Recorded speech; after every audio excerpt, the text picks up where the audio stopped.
The One and Very Adventures of Thomas the Tank Engine, Episode 14, Rex and the T-Rex.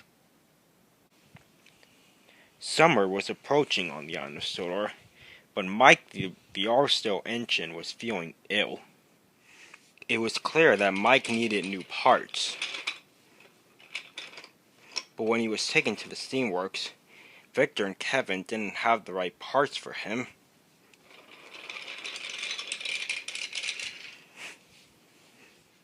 New parts would have to come from the Arstow Relay, which would take a long time. Mike was feeling sad that he wasn't being as active as his friends. Frank did his best to keep Mike happy. "Cheer up, Mike," said Frank. "The ship bringing your new parts has just left for Sodor right now. Plus, I heard the top hat saying that an engine from the Arstow Relay will be coming with the parts." "Which one will it be?" said Mike. "Bert? Rex? Jock?"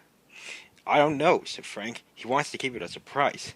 But we'll see, and we'll find out in a couple of days." And Frank set off back to work. Mike could hardly sleep that night. He was wondering who the engine would be. A few days passed, and soon the parts arrived. There were parts for Mike and parts for Frank, too. The engine delivering the parts arrived. "Well," said Frank, "it's nice to see you again, Rex." "Nice to see you too, Frank," said Rex. "Come on," said Frank. "I'll take you to where Mike is." And Frank led Rex to the shed where Mike was. When they arrived at the shed, Mike was waking up from a nap. "Mike," said Frank, "your parts are here, and so is the new engine. It's Rex." Rex came round the bend with Mike's parts. "Well, Rex," said Mike, "long time no see." "It's been way too long," said Rex. Mike and Rex were known to have a friendly rivalry, and they spent the afternoon talking away. Frank went back to get his work done, and soon Mike was all fixed. By the end of the day, the next morning, Frank, Mike, and Rex were all waiting for the Top Hat to give them their jobs. The Top Hat soon arrived. "Alright," said the Top Hat. "Mike and Frank, I want you two to go work at the incline. And Rex, I want you to go pick up a dinosaur skeleton at the China clay pits." "Yes, sir," said all three engines. Rex hurried away. Mike then finished his drink, and he and Frank left. Rex soon made his way to the China clay pits to pick up the dinosaur skeleton. Marion was there to greet him. "Are you the new engine?" said Marion. "Yes, I am," said Rex. "My name is Rex, and I'm from the Arstow Relay, just like Mike and Frank. It's a pleasure to meet you, Rex. I'm Marion, and I'm a steam shovel, as you can see. My job is to dig. I love digging. I like talking about digging. Not as much as I like digging, however." "So, what kind of dinosaur is this?" said Rex, looking back at the dinosaur skeleton. "It's a Tyrannosaurus Rex," said Marion, "or just a T-Rex for short. It's a little ironic that it's a T-Rex and your name is Rex and you're picking this dinosaur up." "Yeah, that is kind of ironic, or more like a coincidence," said Rex. "Well, I better take this to the museum. I'll see you later, Marion." And Rex puffed away with the dinosaur skeleton.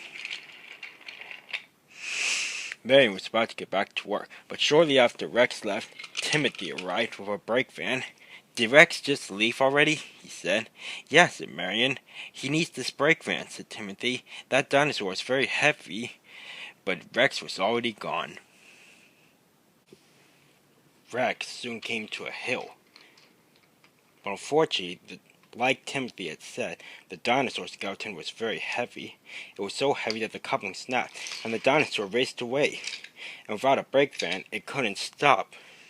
Not too far away, Mike and Frank were getting ready to start work at the incline.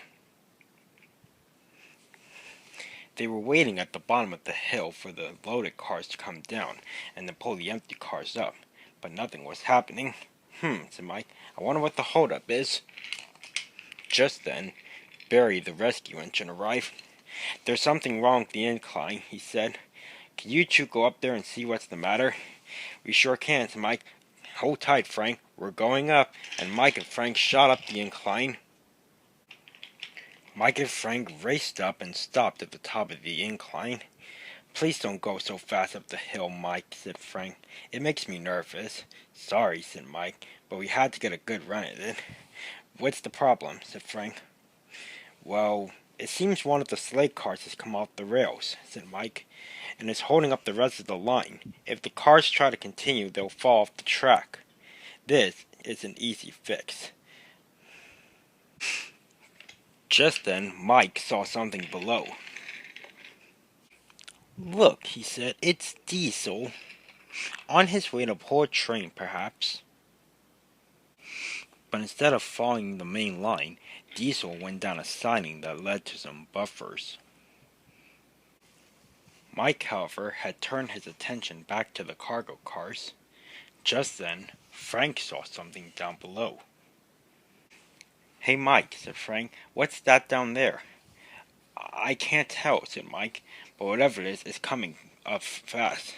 Just then, the dinosaur skeleton the Rex was pulling came off the sharp end and crashed into the incline supports, and the track gave way, sending Mike and Frank off the tracks.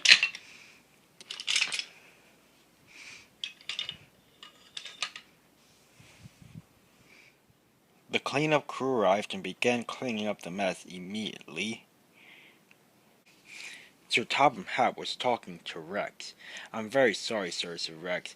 "I didn't get a brake van, so my dinosaur broke away when I was going over a hill, and well, it caused the accident." "Now you're not in trouble, Rex. It was just an honest mistake.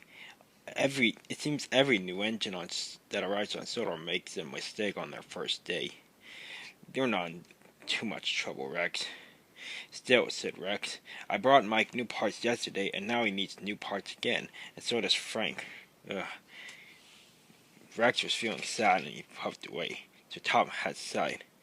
I'll have to have another continue this talk with Rex later," he said, and he continued to watch the cleanup. So Tom had walked over to inspect the damage on Mike. "Well, things are starting to get stressful here on the island. First Diesel goes missing, and now the incline has to be closed down to get repaired." Just then Mike remembered something. "Sir," said Mike, "I saw Diesel go under the incline just before the accident." "You did?" said the Tom Hen. "Yes," said Mike, "but I didn't see where he went. I had my attention turned back to the cargo cars." "Well, don't worry," said the Tom Hen. "Now that we know that Diesel is still on the island, we'll have a better chance at finding him, and we will find him."